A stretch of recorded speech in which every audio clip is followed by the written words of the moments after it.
ఇదిగో చూడండి ఎలా వచ్చిందో. ఇందాక ఎంత బ్లాక్గా ఉంది, ఇప్పుడు ఎలా ఉంది.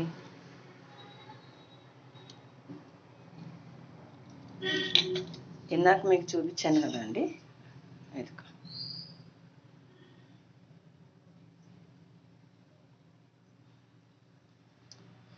ఇలా వచ్చేసినాయి అన్నీ.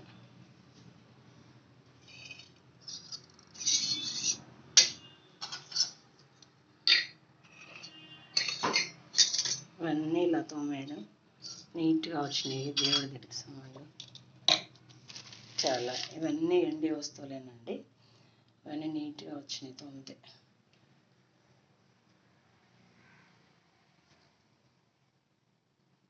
ఏమేసి తోమేనని మీకు డౌట్ రావచ్చండి. మనం పళ్ళు తోముకుంటాం కదండి, వైట్ పేస్ట్ ఉంది కదా, ఆ పేస్ట్తో తోమాను. మీకు నచ్చితే ఒక లైక్ చేయండి.